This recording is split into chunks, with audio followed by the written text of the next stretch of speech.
Hi friends, welcome to my YouTube channel. ಇವತ್ತು ನಾನು ನಿಮ್ಗೆಲ್ಲರಿಗೂ ಥ್ಯಾಂಕ್ಸ್ ಹೇಳ್ತೀನಿ ಮತ್ತು ಧನ್ಯವಾದಗಳನ್ನ ಹೇಳ್ತೀನಿ ಫ್ರೆಂಡ್ಸ್. ಯಾಕಂದರೆ ನನ್ನ ಚಾನಲ್ಗೆ 1000 ಸಬ್ಸ್ಕ್ರೈಬರ್ ಆಗಿದ್ದಾರೆ. ಆದರೆ ವಾಚ್ ಅವರ್ಸ್ ಇನ್ನೂ ಕಂಪ್ಲೀಟ್ ಆಗಿಲ್ಲ. ಫಸ್ಟಿಗೆ ಒಂದು ಸಬ್ಸ್ಕ್ರೈಬರು 1K ಸಬ್ಸ್ಕ್ರೈಬರು ಆಗಿದ್ದಾರೆ. ಅದಕ್ಕೆ ಎಲ್ಲರಿಗೂ ಥ್ಯಾಂಕ್ಸ್ ಹೇಳ್ತಾ ಇದ್ದೀನಿ. ಇವಾಗ ಕಟ್ಟಿಂಗ್ ಹೇಳ್ತಾ ಇದ್ದೀನಿ. ಇದು ನಾರ್ಮಲ್ ಬ್ಲೌಸ್ ಕೊಟ್ಟಿದ್ದಾರೆ. ಈ ನಾರ್ಮಲ್ ಬ್ಲೌಸ್ ಕೊಟ್ಟಾಗ ಪಾಟ್ನೆಕ್ ಕಟ್ಟಿಂಗ್ ಮಾಡೋದು ಹೇಗೆ ಅಂತ ತೋರಿಸ್ತಾ ಇದ್ದೀನಿ ಫ್ರೆಂಡ್ಸ್. ಪ್ಲೀಸ್ ಪೂರ್ತಿ ವಿಡಿಯೋನ ಸಪೋರ್ಟ್ ಮಾಡಿ. ಫುಲ್ ವಿಡಿಯೋ ನೋಡಿದರೆ ನಿಮಗೆ ಪಾಯಿಂಟ್ಸ್ಗಳು ಸಿಗುತ್ತೆ, ಸ್ಕಿಪ್ ಆಗಲ್ಲ.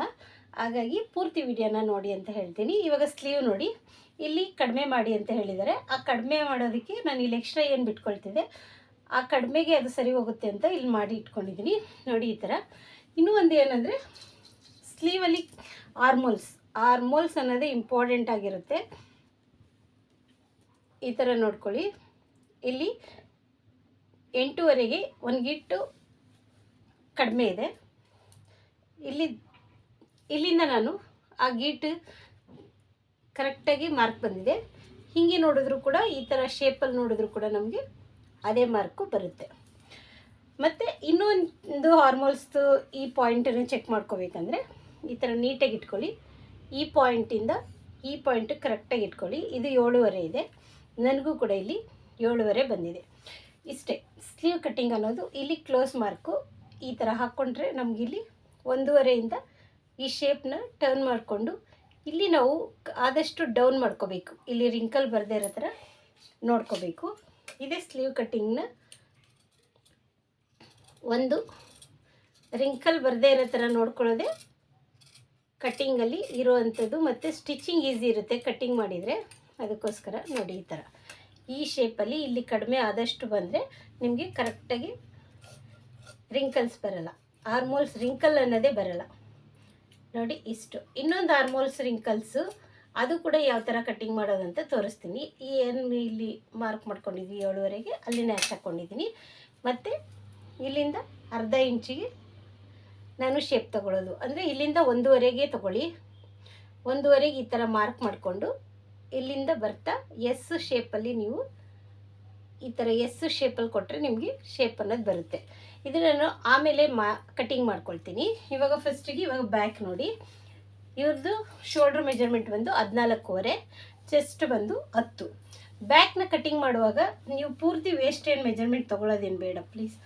ಏನು ಗೊತ್ತಾ, ಈ ಥರ ಬ್ಯಾಕ್ ಇರುತ್ತಲ್ಲ, ಇದು ಕರೆಕ್ಟಾಗಿ ಕುತ್ಕೊಂಡಿರುತ್ತೆ ಅವರಿಗೆ. ಈ ಎರಡು ಸೈಡು ಈ ಕ್ಲೋಸ್ ಪಾಯಿಂಟ್ ಇರುತ್ತಲ್ಲ, ಇಲ್ಲಿ ಇಟ್ಕೊಂಡು ಈ ರೆಡಿಗೆ ಈ ಥರ ಒಂದು ಮಾರ್ಕ್ ಹಾಕ್ಕೊಬಿಡಿ. ತುಂಬ ಈಸಿಯಾಗಿ ಮಾಡ್ಕೋಬೋದು.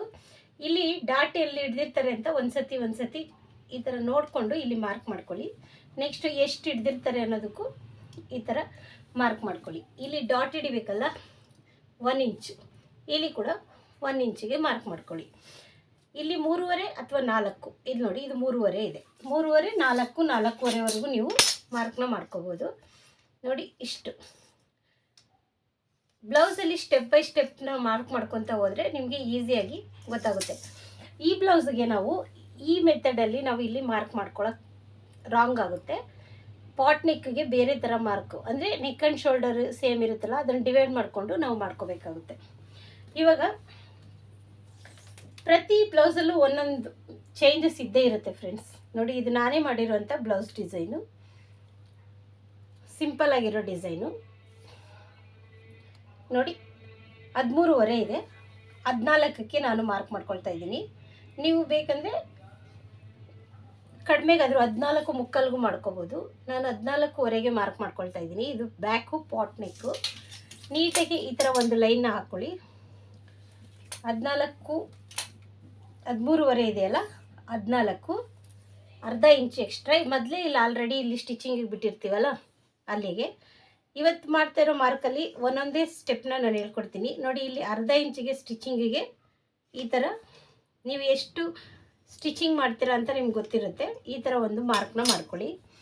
14ವರೆ ಇರೋದ್ರಿಂದ ಶೋಲ್ಡ್ರು ನಾನು ಜಾಸ್ತಿ ಅಂದರೆ 7 ಕಾಲು ಬರುತ್ತೆ. ಆದರೆ ನಾನು 7 ತೊಗೊಳ್ತಾ ಇದ್ದೀನಿ. ಇದು ಬ್ಯಾಕ್ ಬಟನ್ ಇಲ್ಲ, ಹಂಗಾಗಿ 7 ತೊಗೊಳ್ತಾ ಇದ್ದೀನಿ. ಇಲ್ಲಿ ಬಂದು 3 ಮುಕ್ಕಾಲು ತೊಗೊಳ್ತಾ ಇದ್ದೀನಿ ನೋಡಿ. ಪಾಟ್ ನೆಕ್ ಬೇಕಂತ ಹೇಳಿದ್ದಾರೆ ನೋಡಿ. ಇಲ್ಲಿ 3 ಮುಕ್ಕಾಲನ್ನ ತೊಗೊಳ್ತಾ ಇದ್ದೀನಿ. ಇಲ್ಲಿ ಸ್ಟಿಚಿಂಗಿಗೆ ಅಂತ ತೊಗೊಳ್ತಾ ಇದ್ದೀನಿ. ಇಲ್ಲಿ ಇದರೊಳಗಡೆ ಸ್ಟಿಚಿಂಗ್ ಹೋದಾಗ ನಮಗೆ ಇಲ್ಲಿ ನೋಡಿ 2.5 ಶೋಲ್ಡ್ರ್ ಬರ್ತಾ ಇದೆ. ಅದನ್ನು ನೋಡಿಕೊಂಡು ನಾವು ಮಾರ್ಕ್ನ ಮಾಡ್ಕೋಬೇಕು, ಯಾವ್ಯಾವುದು ಸ್ಟೆಪ್ ಬೇಕಾಗುತ್ತೆ ಅಂತ ನೋಡ್ಕೋಬೇಕಾಗುತ್ತೆ. ನಮಗೆ ಇಲ್ಲಿ 3.5 ಇದ್ರೂ ನಮಗೆ ಪಾಟ್ ನೆಕ್ ಅನ್ನೋದು ಬರುತ್ತೆ. ಅಂದರೆ ಶೇಪ್ ಮೇಲೆ ಡಿಪೆಂಡ್ ಆಗುತ್ತೆ. Chest, upper chest, middle chest ಅದ್ರ ಮೇಲೂ ನಾವು ಮಾಡ್ಕೋಬೋದು. ಇದರಲ್ಲಿ ನಾನು ಈಗ ನೋಡಿ ಟೋಟಲು 3.5ಗೆ ತೊಗೊಳ್ತಾ ಇದ್ದೀನಿ. 3.5 ಇಷ್ಟೇ. ನಾವು ನೆಕ್ ಆ್ಯಂಡ್ ಶೋಲ್ಡರ್ನ ಇಲ್ಲಿ 3.5 ತೊಗೊಂಡ್ರೆ ನಾನು ಇಲ್ಲಿ ಬಂದು 6.75ಗೆ ತೊಗೊಳ್ತಾ ಇದ್ದೀನಿ. ಈ ಬ್ಲೌಸ್ ಮೆಜರ್ಮೆಂಟು ಇಲ್ಲಿ ಕೂಡ 6.75 ತೊಗೊಳ್ತಾ ಇದ್ದೀನಿ. ಯಾಕಂತ 7 ಕೂಡ ತೊಗೋಬೋದು. ಇಲ್ಲಿ ಪಟ್ಟಿ ಅವ್ರಿಗೆ ದೊಡ್ಡದು ಬೇಕಾಗುತ್ತಾ ಇಲ್ವಾ ಅಂತ ನೋಡ್ಕೋಬೇಕಾಗುತ್ತೆ. ಈ ಬ್ಲೌಸ್ ಮೆಜರ್ಮೆಂಟ್ ಚೆಸ್ಟ್ ಮೆಜರ್ಮೆಂಟ್ ಬಂದು 10 ಇದೆ. ನಾನು 10 ಮೆಜರ್ಮೆಂಟ್ ಇರೋದ್ರಿಂದ ಇವ್ರದ್ದು ಶೋಲ್ಡ್ರು ದೊಡ್ಡದಿದೆ, 14.5 ಇದೆ. ಹಾಗಾಗಿ ನಾವು ನೋಡಿಕೊಂಡು ನಾವು ಕಟ್ಟಿಂಗ್ನ ಮಾಡ್ಕೋಬೇಕಾಗುತ್ತೆ. ಇಲ್ಲಿ 10ಕ್ಕೆ ನಾನು ಚೆಸ್ಟ್ ಮೆಜರ್ಮೆಂಟಿಗೆ ಮಾರ್ಕ್ ಮಾಡ್ಕೊಳ್ತಾ ಇದ್ದೀನಿ. ಓಕೆ, ಇಲ್ಲಿ ನಾನು 3.75ಗೆ ತೊಗೊಳ್ತಾ ಇದ್ದೀನಿ. ರೆಡಿ. ಇಲ್ಲಿ 1/4 ಇಂಚು, ಇಲ್ಲಿ ಅರ್ಧ ಇದು ಸ್ಟಿಚಿಂಗಿಗೆ ಎಲ್ಲ ಸೇರಿ 3.5 ಪ್ಲಸ್ 3.75. ಇಲ್ಲಿ ಟೋಟಲಾಗಿ 6.75 ತೊಗೊಳ್ತಾ ಇದ್ದೀನಿ. ಇಲ್ಲೂ ಕೂಡ 6.75 ಅಂದರೆ 6.75ಗೆ ಈ ಬ್ಲೌಸ್ ಮೆಜರ್ಮೆಂಟ್ನ ತೊಗೊಳ್ತಾ ಇದ್ದೀನಿ. ಬ್ರಾಡು, ಡೀಪು ಇದನ್ನೆಲ್ಲ ನೋಡಿಕೊಂಡು ನಾವು ಮಾರ್ಕ್ನ ಮಾಡ್ಕೋಬೇಕಾಗುತ್ತೆ ಫ್ರೆಂಡ್ಸ್. ಈ ಬ್ಲೌಸ್ ಮೆಜರ್ಮೆಂಟ್ ಅವ್ರಿಗೆ ಯಾವ ಥರ ಬೇಕು ಅನ್ನೋದ್ರ ಮೇಲೆ ಡಿಪೆಂಡ್ ಆಗುತ್ತೆ. ಇಲ್ಲೂ ಕೂಡ ನಾನು 6.75 ಈ ನೆಕ್ ಆ್ಯಂಡ್ ಶೋಲ್ಡರ್ ಏನು ತೊಗೊಂಡಿರ್ತೀವಲ್ಲ, ಈ ಶೋಲ್ಡ್ರು ಆರ್ಮೋಲ್ಸ್ ಅನ್ನೋದು ಕೂಡ ನಾವು ಅದೇ ರೀತಿಯಾಗಿ ತೊಗೋಬೇಕು. ಸೇಮ್ ಮೆಜರ್ಮೆಂಟ್ನೇ ತೊಗೋಬೇಕು. 6.75. ಇವಾಗ ಇಲ್ಲಿ ನೋಡಿ ಪಾಟ್ ನೆಕ್ ಶೇಪ್ ಬೇಕಂತ ಕೇಳಿದ್ದಾರೆ. ನೀವು 4 ಅಥವಾ 3.5, ನಾನಿಲ್ಲಿ 3.75ಗೆ ಮಾರ್ಕ್ ಮಾಡ್ಕೊಳ್ತಾ ಇದ್ದೀನಿ. 3.75 ಅಥವಾ 4ಕ್ಕೆ ನೀವು ಮಾರ್ಕ್ ಮಾಡ್ಕೋಬೋದು. ಸ್ಟ್ರೇಟಾಗಿ ಇಲ್ಲಿ ಒಂದು ಲೈನ್ ಹಾಕ್ಕೊಳ್ತಾ ಇದ್ದೀನಿ. ಇಲ್ಲಿ ನೋಡಿ, ಇಲ್ಲಿ ನಾವೇನು 3.75ಗೆ ಮಾರ್ಕ್ ಮಾಡ್ಕೊಂಡಿದ್ದೀವಲ್ಲ, ಅದು 1/4 ಇಂಚ್ ಬಿಟ್ಟು 3.5ಗೆ ಸ್ಟ್ರೇಟಾಗಿ ಒಂದು ಲೈನ್ ಹಾಕ್ಕೊಳ್ತಾ ಇದ್ದೀನಿ. ಅದೇ ರೀತಿಯಾಗಿ ಇಲ್ಲೂ ಸ್ಟ್ರೇಟಾಗಿ ಒಂದು ಲೈನ್ ಹಾಕ್ಕೊಳ್ತಾ ಇದ್ದೀನಿ. ಅಂದರೆ 3.5ಗೆ ಒಂದು ಲೈನ್ನ ಹಾಕ್ಕೊಳ್ತಾ ಇದ್ದೀನಿ. ಇಲ್ಲಿ ಇದು ಮೇಯ್ನು. ಇಲ್ಲಿ ಶೋಲ್ಡ್ರು ಹಿಡಿಯುತ್ತೆ ಅಂತ ಕೆಲವರು ಹೇಳ್ತಾರೆ. ಈ ಬ್ಯಾಕ್ದು ನಾವು ಟ್ಯಾಗ್ ಮಾಡ್ತೀವಲ್ಲ, ಅಲ್ಲಿ ಹಿಡಿಯುತ್ತೆ ಅಂತ ಹೇಳ್ತಾರೆ. ಅದಕ್ಕೋಸ್ಕರ ಇಲ್ಲಿಂದ ಅರ್ಧ ಇಂಚಿಗೆ ನೀವು ಮಾರ್ಕ್ ಮಾಡ್ಕೊಳ್ಳಿ. ಈ ಅರ್ಧ ಇಂಚಿಗೆ ಮಾರ್ಕ್ ಮಾಡಿಕೊಂಡು ಇಲ್ಲಿ ಏನು ಇದು ಚೆಸ್ಟ್ ಆರ್ಮೋಲ್ಸ್ ನಾವು ಶೇಪ್ ಹಾಕ್ಕೊಂಡಿದ್ದೀವಲ್ಲ, ಅಲ್ಲಿಗೆ ಈ ಥರ ಸ್ಕೇಲ್ನ ಇಟ್ಕೊಳ್ಳಿ ನೀಟಾಗಿ. ಈ ಸ್ಕೇಲು ಇದು ಸ್ವಲ್ಪ ಈ ಥರ ಬರಬೇಕು ನೋಡಿ. ಈ ಪಾಯಿಂಟ್ ಈ ಥರ ಬರಬೇಕು. ಅಂದರೆ ಇಲ್ಲಿಂದ ನಮಗೆ ಈ ಶೇಪ್ ಅನ್ನೋದು ಬರಬೇಕು. ಆವಾಗ ನಿಮಗೆ ಈ ಜಾಗದಲ್ಲಿ ಟೈಟ್ ಆಗಲ್ಲ. ಇವಾಗ ನೋಡಿ, ಇಲ್ಲಿ ಸ್ಟಿಚಿಂಗ್ ಮಾರ್ಕ್ ಮಾಡ್ಕೊಂಡಿದ್ದೀರಲ್ಲ, ಅದು ಈ ಬ್ಲೌಸಿಗೆ ಬೇಕಾಗಿರಲ್ಲ. ಮೇಲೆಯಿಂದನೇ ನಾನು ಇಲ್ಲಿಂದ ನೋಡ್ಕೊಳ್ತಾ ಇದ್ದೀನಿ ನೋಡಿ, ಎಷ್ಟು ಕರೆಕ್ಟಾಗಿ ಬಂದಿದೆ ಅಂತ ನೀವು ಅಬ್ಸರ್ವ್ ಮಾಡಿ ನೋಡಿ. ಇದು ಸ್ಟಿಚಿಂಗಿಗೆ ಇಲ್ಲಿ ಬಿಡಬಾರ್ದು. ನಾವಿಲ್ಲಿ ಎಕ್ಸ್ಟ್ರಾ ತೊಗೊಂಡಿರೋದ್ರಿಂದ ಈ ಆರ್ಮೋಲ್ಸ್ ಅನ್ನೋದು ತುಂಬ ನಮಗೆ ಕರೆಕ್ಟಾಗಿ ಬರಬೇಕು. ಅಂದರೆ ನೋಡಿ ಎಷ್ಟು ಪರ್ಫೆಕ್ಟಾಗಿ ಬಂದಿದೆ ಅಂತ. ಇಲ್ಲಿಂದ 1.5ಗೆ ಮಾರ್ಕ್ನ ಮಾಡ್ಕೊಳ್ಳಿ. ಇಷ್ಟೇ. ಬ್ಯಾಕ್ ಕಟ್ಟಿಂಗ್ ಅನ್ನೋದು ತುಂಬ ಈಸಿಯಾಗಿ ನಾವು ಇಲ್ಲಿಂದ ತೊಗೊಂಡ್ರೆ ನಮಗಿನ್ನೂ ಪ್ರಾಬ್ಲಮ್ ಆಗುತ್ತೆ. ಈ ಬ್ಲೌಸ್ಗೆ ಈ ಥರ ಬೇಕು ಅಂತ ನಾವು ನೋಡ್ಕೋಬೇಕು. ಈ ಡೀಪ್ ನೋಡ್ಕೋಬೇಕು. ಪಾಟ್ ನೆಕ್ಗೆ ಇಷ್ಟು ದೊಡ್ಡದ್ರ ಮೇಲೆ ನಾವು ಪಾಟ್ ನೆಕ್ ಮಾಡಿದ್ರೆ ಕರೆಕ್ಟಾಗಿ ಬರಲ್ಲ. ಅದಕ್ಕೋಸ್ಕರ ಇಲ್ಲಿ ಒಂದು ಮಾರ್ಕ್ ಮಾಡಿಕೊಂಡು ನಾವು ಮೇಲೆಯಿಂದ ಎಷ್ಟಿದೆ ಅಂತ ಚೆಕ್ ಮಾಡ್ಕೋಬೇಕು. ನೋಡಿ 9.25 ಇದೆ. ನಾನೇನು ಮಾಡ್ತಾಯಿದ್ದೀನಿ, 10ಕ್ಕೆ ಮಾರ್ಕ್ ಮಾಡ್ಕೊಳ್ತಾ ಇದ್ದೀನಿ. 10ಕ್ಕೆ ಮಾರ್ಕ್ ಮಾಡ್ಕೊಳ್ತಾ ಇದ್ದೀನಿ. ಕರೆಕ್ಟಾಗಿ ನೀವು 10ಕ್ಕೆ ಮಾರ್ಕ್ ಮಾಡ್ಕೊಳ್ಳಿ. ಪಾಟ್ ನೆಕ್ಗೆ ಮಾತ್ರ ಮಾರ್ಕ್ ಮಾಡ್ಕೊಳ್ಳಿ. ಇಲ್ಲಿ ಶೇಪ್ ಕೊಡಬೇಕಂದ್ರೆ ನೀವು ಈ ಥರ ಒಂದು ಕ್ರಾಸ್ ಸ್ಕೇಲ್ ಮಾಡಿಕೊಂಡು ಈ ಥರ ಬೋಟ್ ಬರುತ್ತಲ್ಲ, ಆ ಥರ ಒಂದು ಮಾರ್ಕ್ನ ಮಾಡ್ಕೊಳ್ಳಿ. ನೋಡಿ ಈಸಿಯಾಗಿ ಬರುತ್ತೆ. ಇದಾದಮೇಲೆ ಇಲ್ಲಿ ಶೇಪ್ ಕೊಡಬೇಕು. ಇಲ್ಲಿ ನಾವಿಲ್ಲಿ 3.5 ತೊಗೊಂಡಿದ್ದೀವಿ. ಕಡಿಮೆ ಬೇಕಂದವ್ರಿಗೆ ಇನ್ನು ಒಳಗಡೆ ತೊಗೋಬೇಕು. ಸ್ವಲ್ಪ ಬ್ರಾಡ್ ಇದೆ ಅನ್ನೋರಿಗೆ, ಬೆನ್ನಿನ ಅಗಲ ಜಾಸ್ತಿ ಇದೆ ಅಂತ ಗೊತ್ತಾದರೆ ಅವ್ರಿಗೆ ಇದೇ ಶೇಪಲ್ಲಿ ನಾವು ಶೇಪ್ನ ಕೊಡಬೇಕು. ನೋಡಿ ಇವಾಗ ಅವರು ಈ ಥರ ಕೇಳಿ ಇಲ್ಲಿ ಸ್ವಲ್ಪ ಶೇಪ್ನ ಕೇಳಿದ್ದಾರೆ, ಅಂದರೆ ಈ ಶೇಪ್ ನೋಡಿ. ಪಾಟ್ ಅಂದರೆ ಹಿಂಗೆ ಬರುತ್ತೆ, ಆದರೆ ಇವ್ರು ಕೇಳಿರೋದು ಈ ಥರ ಶೇಪ್ನ ಕೇಳಿದ್ದಾರೆ. ಇಲ್ಲಿ ಬಂದು ಇಲ್ಲಿ ಕ್ಲೋಸ್ ನಾನೇನು ಮಾಡಲ್ಲ, ಇಲ್ಲಿ ಸ್ವಲ್ಪ ಒಳಗಡೆನೇ ತಗೊಳ್ತೀನಿ. ಈ ಪಾಯಿಂಟ್ ಇಲ್ಲೇನಿದೆ, ಈ ಪಾಯಿಂಟ್ ಇಷ್ಟೇ. ಈ ಬ್ಯಾಕು, ಇದು ಶೋಲ್ಡ್ರು ನೋಡಿ. ಇಷ್ಟು ಈಸಿಯಾಗಿ ಮಾರ್ಕ್ ಮಾಡಿಕೊಂಡು ಇವಾಗ ಕಟ್ಟಿಂಗ್ ಮಾಡ್ಕೊಳ್ಳೋಣ. ತುಂಬ ಈಸಿಯಾಗಿ ನೀವು ನಿಮ್ಮ ಕಡೆ ತಿರುಗಿಸ್ಕೊಳ್ಳಿ, ಯಾಕಂದರೆ ಕಟ್ಟಿಂಗ್ ಮಾಡುವಾಗ ಆ ಕಡೆ ಈ ಕಡೆ ಕರೆಕ್ಟಾಗಿರಬೇಕಲ್ಲ, ಅದಕ್ಕೋಸ್ಕರ ನೀಟಾಗಿ ಈ ಥರ ಕಟ್ ಮಾಡ್ಕೊಳ್ಳಿ. ಕೆಳಗಡೆ ನೀವು ಎಷ್ಟು ಬೇಕಷ್ಟನ್ನು ಬಿಟ್ಕೊಳ್ಳಿ. ಇಲ್ಲೊಂದು ನ್ಯಾಚ್ ಹಾಕ್ಕೊಳ್ತಾ ಇದ್ದೀನಿ, ಇಲ್ಲಿ ಒಂದು ನ್ಯಾಚ್ ಹಾಕ್ಕೊಳ್ತಾ ಇದ್ದೀನಿ. ನೋಡಿ ಇಲ್ಲಿ ಇದು ಕಾಟನ್ ಲೈನಿಂಗ್ ಆಗಿದೆಯಲ್ಲ, ಇಲ್ಲಿ ಒಂದು ನ್ಯಾಚ್ನ ಹಾಕ್ಕೊಂಡಿದ್ದೀನಿ. ಓಕೆ, ಇವಾಗ ಬ್ಯಾಕ್ ಸೇಮ್ ಏನಿರುತ್ತೆ ಅದನ್ನೇ ಇಟ್ಕೊಂಡು ನಾವು ಕಟ್ಟಿಂಗ್ನ ಮಾಡಬೇಕು. ಇಲ್ಲಿ 1/4 ಇಂಚ್ ಎಕ್ಸ್ಟ್ರಾ ಬಿಡೋಂಗಿಲ್ಲ. ಈ ಬೋಟ್ ನೆಕ್ಕು ಅಥವಾ ಪಾಟ್ ನೆಕ್ಕು ಈ ಥರದಕ್ಕೆಲ್ಲ ಇಲ್ಲಿ 1/4 ಇಂಚ್ ಎಕ್ಸ್ಟ್ರಾ ಬಿಡೋದೇನು ಬೇಡ. ಈ ಥರ ಸ್ಟ್ರೇಟಾಗಿ ಒಂದು ಮಾರ್ಕ್ ಮಾಡ್ಕೊಳ್ಳಿ. ಸ್ಟ್ರೇಟಾಗಿ ಮಾರ್ಕ್ ಮಾಡಿಕೊಂಡು ಈ ಥರ ಟ್ರೇಸಿಂಗ್ ಮಾಡ್ಕೊಳ್ಳಿ. ನೋಡಿ, ಇಲ್ಲಾಂದರೆ ಕಟ್ಟಿಂಗ್ ಆದರೂ ಮಾಡ್ಕೋಬೋದು. ಈ ಥರ ಒಂದು ಟ್ರೇಸಿಂಗ್ ಮಾಡ್ಕೊಳ್ಳಿ. ನಾನಿವಾಗ ನನ್ನ ಕಡೆ ಇದನ್ನು ತಿರುಗಿಸ್ಕೊಳ್ತಾ ಇದ್ದೀನಿ. ನೋಡಿ, ನೀಟಾಗಿ ತಿರುಗಿಸ್ಕೊಂಡು ಫಸ್ಟ್ ಏನು ಆರ್ಮೋಲ್ಸ್ನ ನಾವು ಕಟ್ಟಿಂಗ್ ಮಾಡ್ಕೊಂಡಿದ್ದೀವಲ್ಲ ಅದನ್ನೇ ಇಟ್ಕೊಂಡು ಇಲ್ಲಿ ಬಂದು ಸ್ಟ್ರೇಟಾಗಿರಬೇಕು. ಇದನ್ನು ನೀವು ನೋಡ್ಕೋಬೇಕು. ಈ ಪೋರ್ಷನ್ಸ್ ನೋಡಿ, ಇದು ಕ್ರಾಸ್ ಆಗಿರುತ್ತೆ, ಇಲ್ಲಿ ನಾವು ಸ್ಟ್ರೇಟಾಗಿ ಕಟ್ಟಿಂಗ್ನ ಮಾಡ್ಕೋಬೇಕು. ಈ ಥರ ಕಟ್ಟಿಂಗ್ ಮಾಡ್ಕೋಬೇಕು. ಇಲ್ಲಿ ಒಂದು ನ್ಯಾಚ್ನ ಹಾಕ್ಕೊಳ್ತಾ ಇದ್ದೀನಿ ನಾನು.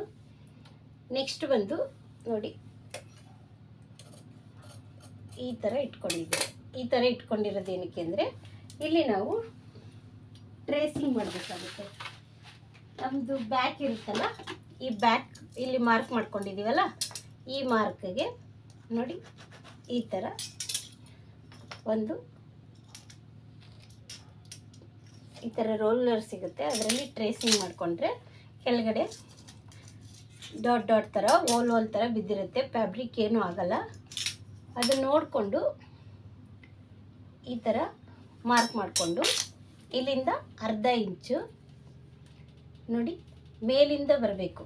ಈ ಕಡೆ ನಿಮಗೆ ತೋರಿಸ್ತೀನಿ ನೋಡಿ. ಇಲ್ಲಿಂದ ಫ್ರಂಟ್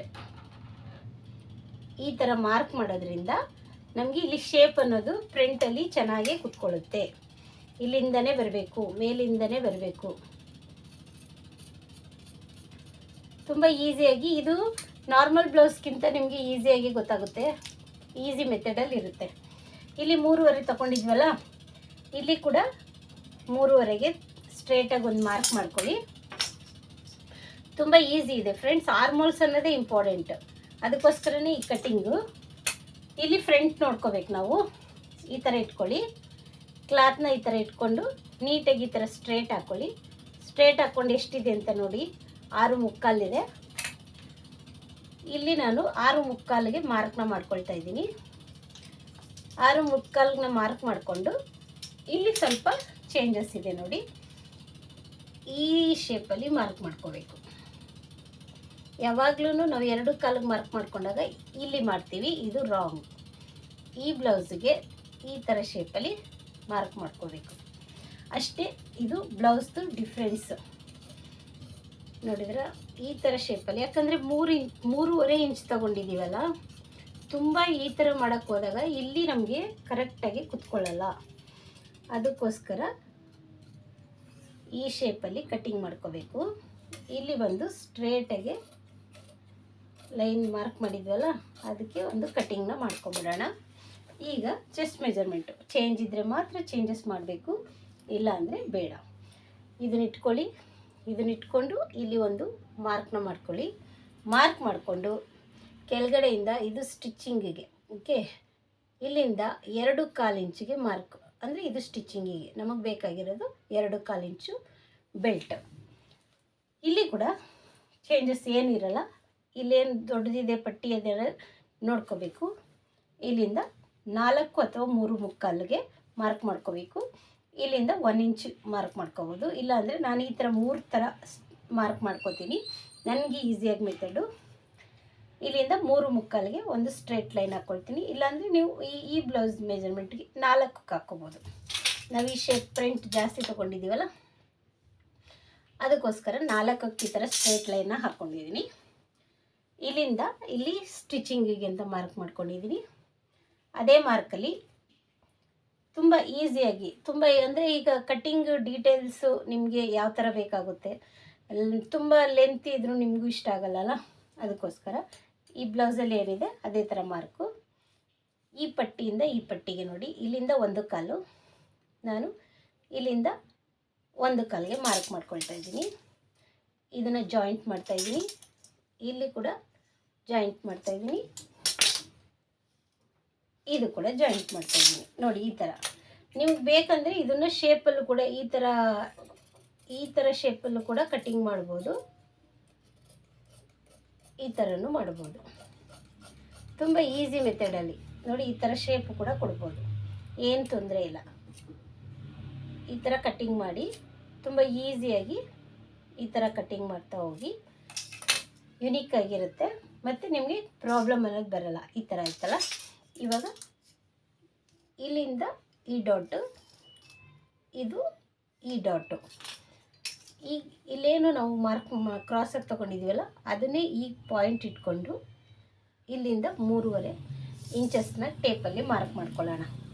ನೋಡಿ ಇಲ್ಲಿಂದ 3.25 ಅಥವಾ 4, ಇದಕ್ಕೆ ನಾನು 4ಕ್ಕೆ ಮಾರ್ಕ್ ಮಾಡ್ಕೊತಾ ಇದ್ದೀನಿ. ಇಲ್ಲಿಂದ 2.25 ಈ ಗ್ಯಾಪನ್ನು ನೀವು 2.25 2.25 ಆ ಥರ ಆ ಥರದ್ರಲ್ಲಿ ಮಾಡಿದ್ರು ನಿಮಗೆ ಈ ಶೇಪ್ ಅನ್ನೋದು ಕರೆಕ್ಟಾಗಿ ಬರುತ್ತೆ. ಲೂಸು ಟೈಟು ಏನೂ ಆಗಲ್ಲ.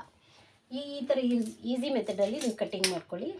ಈ ಥರ ರೋಲರ್ ಸಿಗುತ್ತಲ್ಲ, ಆ ರೋಲರ್ ಸಹದಿಂದ ಈ ಥರ ಒಂದು ಮಾರ್ಕ್ ಮಾಡಿ, ಇಲ್ಲಿ ಕೂಡ ಹಿಂಗೆ ಮಾರ್ಕ್ ಮಾಡ್ಕೊಳ್ಳಿ. ಹಿಂಗೆ ಮಾರ್ಕ್ ಮಾಡಿದರೆ ನಿಮಗೆ ಇನ್ಸೈಡಲ್ಲಿ ಮಾರ್ಕ್ ಅನ್ನೋದು ಬರುತ್ತೆ. ಈ ಥರ ಕಟ್ಟಿಂಗ್ ಮಾಡುವಾಗ ಈ 3-4 ಐಟಮ್ಸ್ನ ನೀವು ಪಕ್ಕದಲ್ಲಿ ಇಟ್ಕೊಂಡು ಅಂದರೆ ಆರಾಮಾಗಿ ನೋಡಿ, ಇಲ್ಲಿ ಈ ಮಾರ್ಕ್ ಬಂದಿರುತ್ತೆ. ಕ್ಯಾಮ್ರಾದಲ್ಲಿ ಕಾಣಿಸುತ್ತೋ ಇಲ್ಲೋ ಗೊತ್ತಿಲ್ಲ. ಅದೇ ಮಾರ್ಕ್ ಇರೋ ಟೈಮಲ್ಲಿ ನಾವು ಅದ್ರ ಮೇಲೇ ಟ್ರೇಸ್ ಔಟ್ ಅಂದರೆ ಟ್ರೇಸಿಂಗ್ ಥರ ಈ ಥರ ಮಾರ್ಕಿಂಗ್ನ ಮಾಡ್ಕೋಬೋದು. ತುಂಬ ಈಸಿಯಾಗಿ ಕೆಲವೊಂದನ್ನ ಫಾಲೋ ಮಾಡಿದರೆ ಟೈಲರ್ಗಳು ಹೊಸ್ದಾಗಿ ಕಲಿಯೋರಿಗೆ ತುಂಬ ಈಸಿ ಆಗುತ್ತೆ.